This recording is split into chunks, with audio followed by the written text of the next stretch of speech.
Hello everybody. So in the previous lecture we have discussed about equivalent circuit diagram of our practical transformers and various approximate equivalent circuit diagram of a practical transformer, and then we have discussed about open circuit test, and this open circuit test is performed to find the shunt branch parameters of the transformer and the core losses in the transformers. And if it is performed at its rated voltage, then we say that if this test is performed at its rated voltage, then we say that this will give me the core losses for that particular rated voltage condition. So today we will talk about the short circuit test. So this short circuit test, it is performed to find the series branch parameters or winding parameters. It gives the copper losses of the transformer. So copper losses occurs in the winding of the transformer. So it gives the copper losses in the transformer, or this test is performed at rated current or lower than the rated current, okay, but at reduced voltage. And then this test is performed at high voltage side, okay. That means LV side is shorted. So one question is, why at high voltage side short circuit test is performed? Why at high voltage side? So one reason is instrumentation, because in a transformer at the high voltage side you would be having a low amount of current, right, as compared to for the same power rating in the low voltage side we would be having a larger amount of rated current, right. Let's say for an example, 1 kVA and 200 volt slash 50 volt transformer, okay. So for 200 volt the rated current is 5 ampere, and for 50 volt the rated current is 20 ampere, okay. So since this test is performed at rated current, so lower current is easier to handle. That's why we perform this test at high voltage side, and short circuit and the low voltage side is short circuited, okay. So you can directly short it by a normal conductor, right, a copper conductor. Based on how much current will flow during the short circuit condition, that much thickness of the conductor will be placed on the high voltage side of the transformer. So that's one reason is this. Another reason is, so the another reason is, so one reason is instrumentation, lower current is easier to handle, and another reason is the shunt branch parameters we would be neglecting here. Now since this test is performed at low voltage and shunt branch parameters depends upon the rated condition. So for high voltage, high voltage side, the rated voltage would be higher, okay. And since we perform this test at a very low voltage or reduced voltage, so we can neglect the shunt branch parameters, and so the error would be less there if we neglect the shunt branch parameters there, okay. So shunt branch parameters are neglected as the test performed at high voltage side, and the shunt branch parameters depends upon the voltage condition or voltage applied, okay. So since the shunt branch parameters, it depends upon, because shunt branch parameters is RC, the core losses, and the magnetizing reactance XM, right. It all depends upon at what voltage I am operating it, because core losses will depend upon the flux density, and flux density depends upon the voltage at what I'm operating it. And similarly, the XM, magnetizing reactance IM, that will depend upon at what how much voltage I am actually applying there. Okay, so at rated condition, at rated voltage condition, this no load current is around 2 to 5%, or even 2 to 4% or 5% of the rated current condition.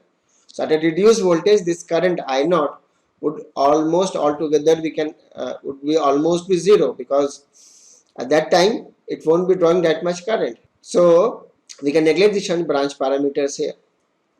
So let's see how the circuit connection is in this. Let's see how the circuit connection would be. So this is HV and this is LV. So this LV side is shorted directly by a wire or by an ammeter. In the lab you can do it, but for big transformer you cannot do it. So it is shorted by a wire. At the primary side is having a variable AC source, which we generally get by an auto transformer. So this is variable AC source, or we say it variac as well, and then via an ammeter, then a wattmeter. So this is the current coil, this is the potential coil, this is M, this is L, this is C, this is V here, and then you have an ammeter here, and you have a voltmeter here. Okay, sorry, I've already connected ammeter, so this ammeter is not required. So this ammeter will read ISC, this wattmeter will read WSC, and this voltmeter will read VSC. So what we do is we vary the AC source in such a way that rated current is observed at this in the ammeter. Okay, so once I am performing this test at its rated current, then this wattmeter will give me the copper losses at the rated condition. So VSC, ISC and WSC has been observed. Okay, so if you look at this circuit arrangement, so I am replacing the transformer by its equivalent circuit diagram. Okay, so at the primary side you have the winding resistance. So I am replacing the transformer by its equivalent circuit diagram. Winding resistance, leakage reactance of the primary side, or at the LV side, sorry, at the HV side, and then you have the shunt branch parameters. So secondary side winding as well, or the low voltage side winding resistance and leakage reactance, I am writing it here. I am drawing it here. So this is RLV dash and XLV, JXLV dash, which I have referred towards high voltage side. Okay, and this is RHV and this is JXHV high voltage side, and this is RC HV and this is XM JXM HV, and this has been shorted at the other end. So since this voltage since this test has been performed at its reduced voltage, why do we need a reduced voltage? Because now at the secondary there is no impedance, very less impedance, very less impedance of the winding of primary and the secondary, and the load, instead of load you have a shorted wire there, so overall the impedance is very less, and to flow the rated current in a lower impedance you will require a low amount of voltage or reduced voltage. Okay, so since this test is performed at rated current but at reduced voltage condition, at since the test is performed at a reduced voltage condition, shunt branch parameters can altogether be neglected. So if the shunt branch parameters has been neglected, then so that means this part has been neglected.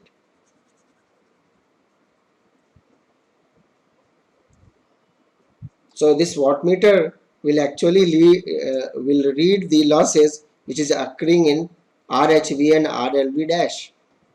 Okay, so I'm combining it, RHV effective and XHV effective. This is given by RHV plus RLV dash, and this is given by JXHV plus XLV dash. So now this WSC would be given by ISC whole square into R effective HV R. Okay, so this wattmeter is actually reading the losses which is occurring in RHV and RLV dash. Okay, so this can be given by ISC whole square, because the same current which is passing through this short circuit current, this passing through this ammeter is actually passing through this RHV and RLV, right? So we can use this expression. Can we use this expression? VSC whole square by RHV is WSC.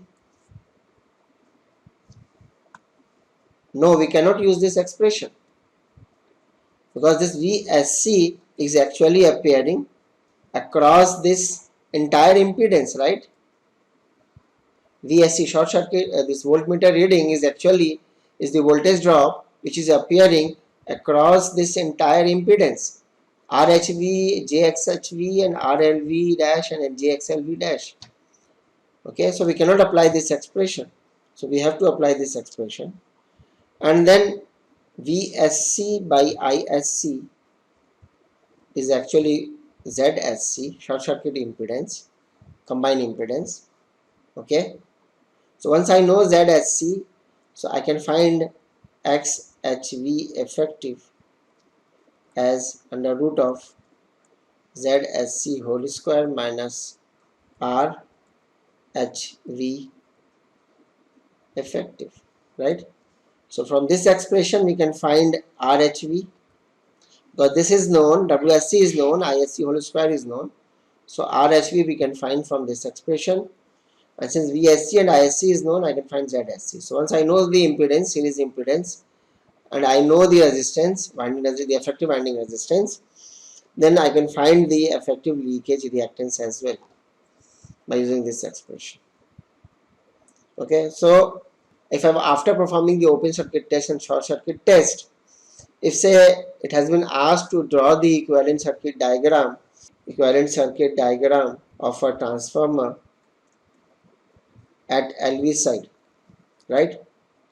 Then since open circuit test parameter was at the LV side and the series branch parameter was at the high voltage side, so I need to refer this high voltage side impedances XHV and RHV effective towards the low voltage side, and then you can merge these two to draw the equivalent circuit diagram of the transformer at LV side, which it would be RHV, or I won't write RHV, rather I would be writing R effective double dash JX effective double dash.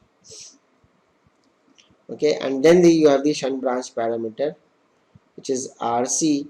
It itself was at for the low voltage side, and then the JXM, which was for the low voltage side. So this is the equivalent circuit diagram of the transformer referred at the LV side. Okay, and similarly, based upon what the question has been asked, either you have to transfer these the shunt branch parameters, or you have to transfer the series branch parameters as per the requirement of the problem. Okay, so why do we need to know these parameters? What's the requirement of it? Because these parameters actually help us in finding the the performance of the transformer.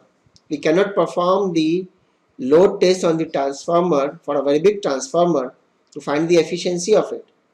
So once I know the equivalent circuit diagram or the parameters of the transformer, then I can easily compute the core losses, copper losses. That means if I know the losses, I can compute the efficiency. And then one more parameter is important in terms of transformer or in alternators as well, which is not needed here. But in transformers, one important term is the voltage regulation. That means how much the voltage is varying if you load your transformer. Okay, from no load to full load, if you vary the load, how much the terminal voltage is varied. Okay, so I cannot load a very big transformer, right? Let's say in MVA, the transformer rating whose rating is in MVA. To load it, you need a huge amount of load, right? So that amount of load we cannot arrange, right? And it is not economical as well. A lot of losses would be there. A lot of electrical energy would be wasted unnecessarily. So to avoid this condition, what we do is we find the parameters of the transformer by performing these open circuit tests and short circuit tests. Once I know the parameters, then I can easily compute the efficiency of the transformer and voltage regulation of the transformer. Okay, so we'll take up one problem regarding these tests, that how from the test data we can compute the efficiency and we can compute the parameters of the transformer. And once the parameters are known, then if we gradually will move up for the efficiency and voltage regulation of the transformer. Hello everybody. So today we'll talk about efficiency of a transformer. So how do we define efficiency of a transformer or any machine? So efficiency is generally defined by output power upon input power into 100 will give me the percent efficiency. So let's say we have a practical transformer here. Its turn ratio is to 1, and at this secondary a load is connected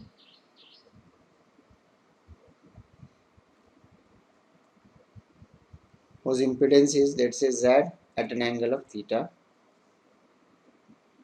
and the at the secondary the terminal voltage is, let's say, V2, and this is drawing the current I2.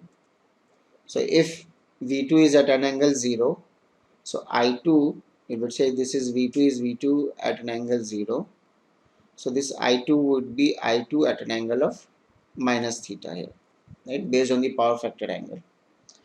And this source or the primary of the transformer has been energized by a source. So this terminal voltage here of the transformer, the primary side terminal voltage is, let's say, V1. So the terminal voltage at the primary side is V1, and obviously based on the load current it will draw the primary current would also be there. Let's say that primary current is I1. Okay, so if this is a practical transformer, what would be the so this is a practical transformer. So how do we define the apparent power of a transformer?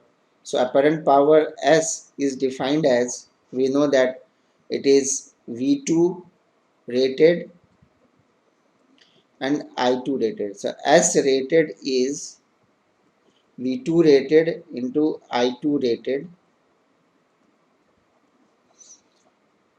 or S rated is also given by V1 rated and I1 rated. So let's say for this transformer, the practical transformer, we have connected a load and it is drawing some current I2. So what would be the output power now? So we know that the output power, which is the useful power, is the power which uh, is actually the real power, right? So the output power would be the real power consumed from the secondary of the transformer. Okay, so output power we can write as would be V2 into I2 into cos of angle between theta V minus theta I. Okay, so if theta V we have taken angle 0, so it would be here V2 I2 cos of at an angle of theta, V2 I2 cos theta. Okay, can we write input power as, so obviously can we write this input power would be V1 I1 cos theta? Can we write this? So the answer is no, we cannot write this. The reason is, in a practical transformer, what we have seen is the input power factor angle and output power factor angle, they are different, they are not same. You can check in the previous one of the previous lectures there where we have drawn the phasor diagram of the transformer.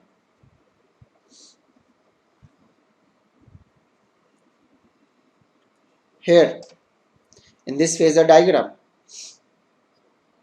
so theta 2 is the angle between, this theta 2 is the angle between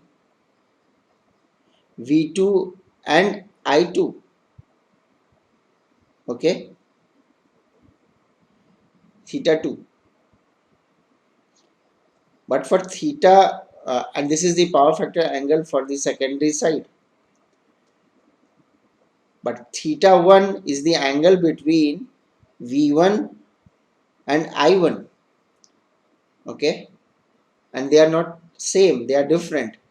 So we cannot treat the power factor angle of the load to define the power factor angle of the at the primary side in a practical transformer. In an ideal transformer, the the power factor at the secondary side is uh, equal to the power factor of the primary side is equal to that of the secondary side.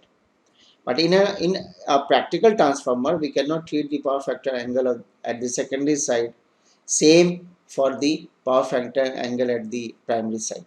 They are different. We can see it from here as well, from the phasor diagram. Okay.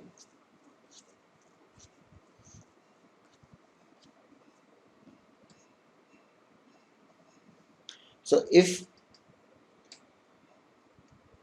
power factor at the secondary side, if we define as theta 2, so output power would be V2 I2 cos theta 2, and for the input power it would be V1 I1 cos theta 1. It would be V1 I1 cos theta 1.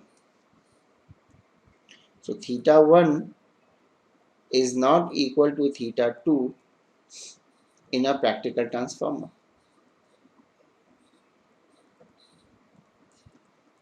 Okay,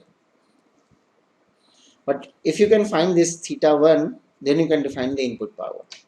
Another is the percent efficiency can be written as output power upon output power plus losses.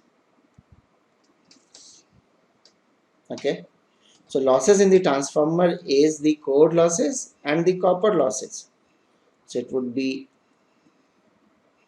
output power upon, for output I am writing OP, output power plus P core plus PCU.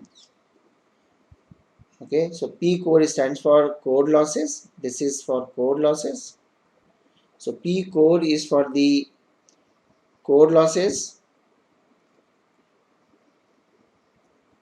or the iron losses, and P copper is the PCU is the copper losses or the winding losses or the winding losses. Now, not all the time the transformer is fully loaded. Let's say a transformer which has been designed to tackle, let's say, I2 rated current. Okay, but not all the time the transformer is fully loaded. Sometimes it is partially loaded. Let's say in the distribution transformer which we are using, right? Sometime it would be 50% loaded. Sometime it would be 60% loaded. So variable loading is there, right? So this output power can be written as V2 I2 cos theta upon V2 I2 cos theta plus P core plus, let's say, I2 whole square, and I am writing R effective for the secondary side of the winding. Okay, for all the series impedances, if I have referred at the secondary side of the transformer, right, into 100 will give me the percent efficiency. Since the transformer experiences a variable load, so we defined a parameter X or the loading factor,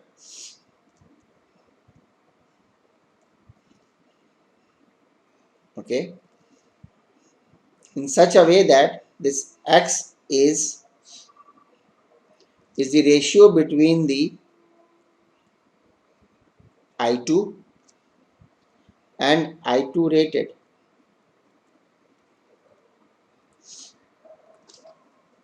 So this implies, so I have defined a ratio X.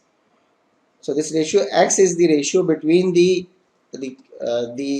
current at which, or the current which is drawn from the secondary of the transformer, and the actual rating of the current rating of the secondary of the transformer.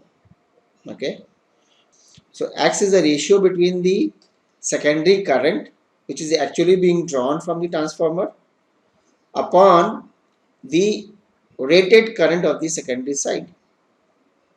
Okay, so this implies that I2 can be written as X times of I2 rated.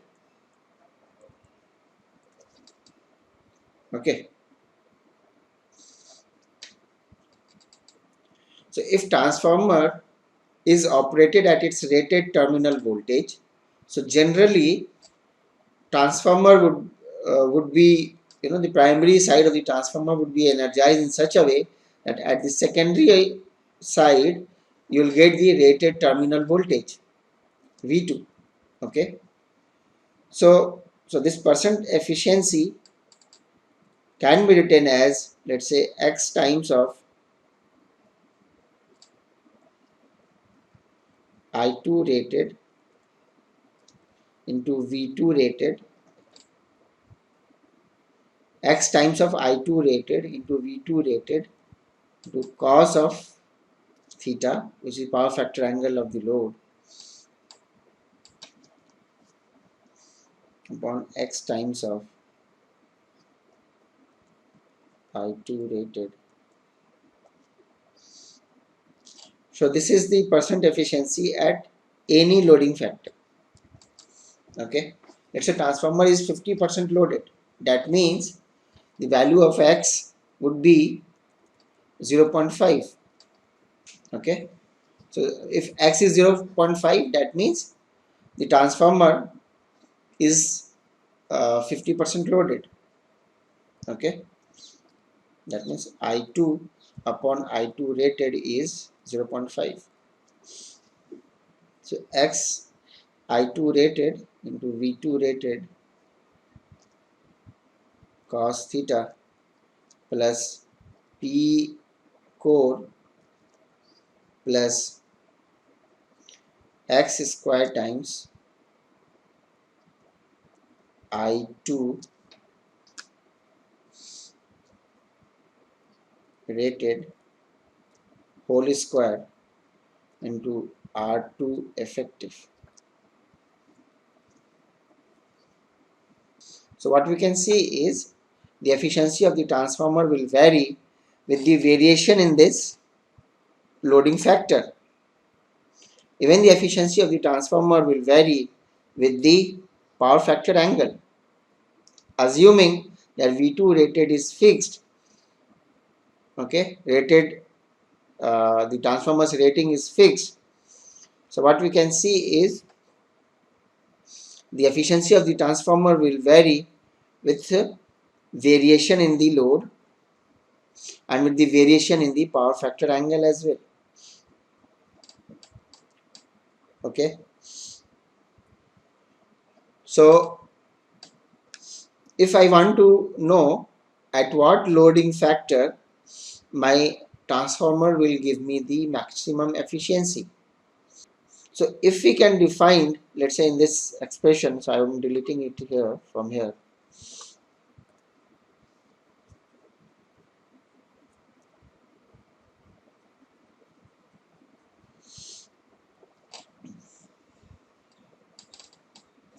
So to find the maximum efficiency, if we can find the maximum efficiency loading condition, then we can say that at what loading factor my transformer will give me the maximum efficiency. Okay, so this expression 1 can be rewritten as, let's say, S rated, because V2 rated into I2 rated we have earlier defined is S rated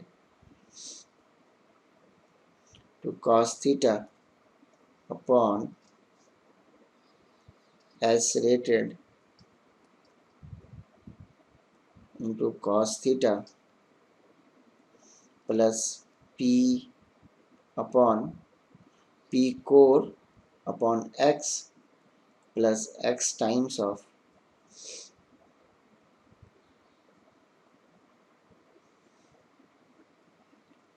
so you see this I2 whole square rated into R2 effective, this we can write as PCUFL. This is full load copper loss. Okay, because I2 this term, this I2 rated whole square into R2 effective will give me the rated condition, right? Full load copper loss. Okay, so this I am writing as PCUFL. So here it would be X times of PCUFL. Okay, so if somehow for this denominator, if we can make this denominator to be minimum, then we can get the maximum efficiency, right? So so differentiating the denominator part, what we will get is with respect to x. Okay, differentiating the denominator with respect to x, because I need to find the maximum efficiency loading condition and then the maximum efficiency. So for to finding the maximum efficiency, I need to find the maximum efficiency loading condition. I have to find. Okay, so for the so differentiating the denominator, what we will get with respect to x, what we'll get is, this will give me P core upon x square plus PCUFL should be equal to 0. Okay, so this implies that PCUFL is equal to P core upon x square. So x is root over P core upon PCUFL. Okay, so what we have seen is the maximum efficiency loading condition would be given by the square root of this ratio P core upon PCUFL. Okay, now this x is would be given by this, right? So what we do is distribution transformer. So distribution transformer, which is generally used in a locality. Okay, so this transformer is not fully loaded all the time, right? Let's say in a locality there are 100 homes. Not all the homes would be using all their appliances at a time, right? So generally this distribution transformer for X is kept as around 0.6 to 0.7, 60% or 70%, 0.7. That means at this loading condition, the transformer should give me the maximum efficiency for the distribution transformer.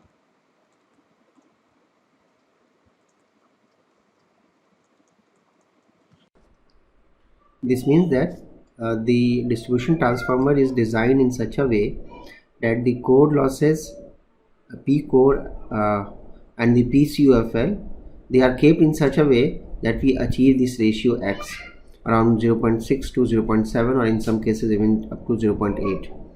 Okay, so during the designing stage only we will design the core losses and the full load copper losses in such a way that this ratio of X is achieved.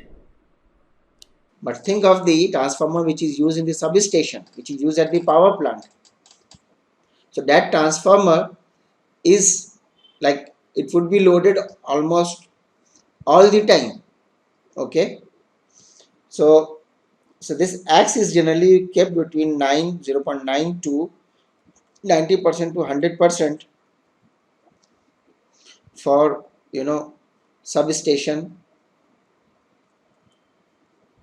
transformer, or unit transformer at the power plant. Okay, so this to get this value, we have to design the transformer in such a way that the core losses in the transformer and PCUFL, full load copper losses in the transformer, should come around the value which I want for my transformer. Okay, this maximum efficiency then would be given by X times of S rated. So for S rated, I am directly writing S cos theta upon X S cos theta plus P core plus X square times PCUFL. Okay, but here you see X square PCUFL is the actual, it's not the full load, but it is the copper losses at the actual loading condition. So X square PCUFL is the copper losses, okay, for that loading condition is equal to the core losses. So the core losses and the copper losses becomes equal here. Okay, so this will give me the maximum efficiency. So once I know the value of X, by knowing these ratio, I can actually compute this maximum efficiency into 100. And if you plot the efficiency versus, So if you plot the efficiency versus loading factor, this curve, uh, the graph between the efficiency and the loading factor of the transformer, so it would be somewhat like this.